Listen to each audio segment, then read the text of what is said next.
नमस्कार, मैं आपका डॉक्टर परवेज आलम। भीमराव अंबेडकर हिंदू राष्ट्र को भारी खतरा क्यों मानते थे? जी हाँ, या फिर कोई भी आदमी हिंदू राष्ट्र को खतरा क्यों मानते हैं? और वैसे भी डॉक्टर भीमराव अंबेडकर, जिसको संविधान का जनक कहा जाने वाला, जी हाँ, जन्म देने वाला, हिंदू राष्ट्र को भारी खतरा मानते थे। आखिर क्यों? इसी बात का विश्लेषण करने के लिए मैं आया हूं। भारत को हिंदू राष्ट्र बनाने का सपना कोई आज का नया सपना नहीं है, भले ही आज वो परवान चढ़ता दिख रहा हो। संघ और उससे जुड़े संगठन की अगर बात करें तो राष्ट्रगान, बीफ, गौरक्षा और राम मंदिर पर जो तेवर दिखा रहे हैं वो तो केवल आगाज है।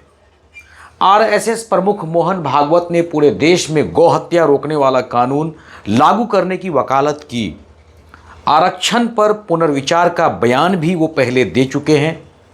हिंदू संस्कृति को पूरे भारत के लिए आदर्श जीवन संहिता बनाना संघ का घोषित लक्ष्य है।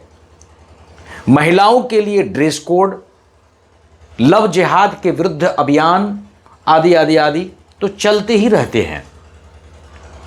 असल में इस्लाम आधारित अलग राष्ट्र और हिंदू राष्ट्र दोनों की मांग जुड़वा भाई की तरह पैदा होती है। दोनों ने एक दूसरे को संबल प्रदान किया था। अंबेडकर वाले जहां का अगर बात करें तो धर्म आधारित राष्ट्र। सच तो यह है कि हिंदू बहुमत के शासन के डर की जमीन पर ही पाकिस्तान की मांग फली फूली थी। बात भी सही है।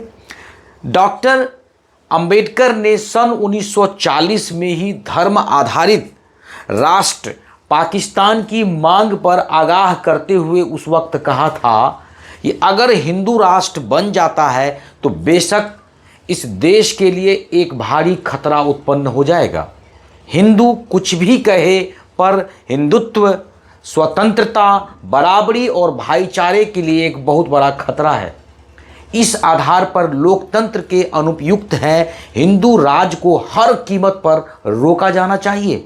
ये डॉक्टर भीमराव अंबेडकर ने सन 1940 में कहा था। जी हाँ, आज से लगभग 77 वर्ष पहले जिस खतरे के प्रति डॉक्टर अंबेडकर ने आगाह किया था वो आज भारत के दरवाजे पर पुरजोर तरीके से दस्तक दे रही है। भले ही संविधान न बदला गया हो और भारत अभी भी औपचारिक तौर पर धर्मनिरपेक्ष हो, लेकिन वास्तविक जीवन में हिंदुत्ववादी शक्तियां समाज संस्कृति के साथ राज सत्ता पर भी प्रभावी नियंत्रण कर चुकी है। जी हाँ, हालिया विधानसभा चुनाव की अगर बात करें तो खासकर उत्तर प्रदेश में भाजपा की भारी जीत के बाद शासन के तेवर और उसके द्वारा लिए जा रहे निर्णय और संघ के कर्ता धर्ताओं के बयानों में इसमें संदेह की कम ही गुंजाइश बची है। डॉक्टर अंबेडकर हर हालत में भारत को हिंदू राष्ट्र बनाने से रोकना चाहते थे, क्योंकि वे हिंदू जीवन संहिता को पूरी तरह फ्रीडम, स्वतंत्रता, समता, बंधुता का विरोधी मानते थे। उनके द्वारा हिंदू राष्ट्र के विरोध का कारण केवल हिंदुओं का मुसलमानों के प्रति नफरत तक सीमित नहीं था। सच तो यह है कि वह हिंदू राष्ट्र को मुसलमानों की तुलना में हिंदुओं के लिए ज्यादा खतरनाक मानते थे। जी हां, वे हिंदू राष्ट्र को दलितों और महिलाओं के खिलाफ मानते थे। उन्होंने साफ कहा है कि जाति व्यवस्था को बनाए रखने की अनिवार्य शर्त है कि महिलाओं को अंतरजातीय विवाह करने से रोका जाए। जी हां,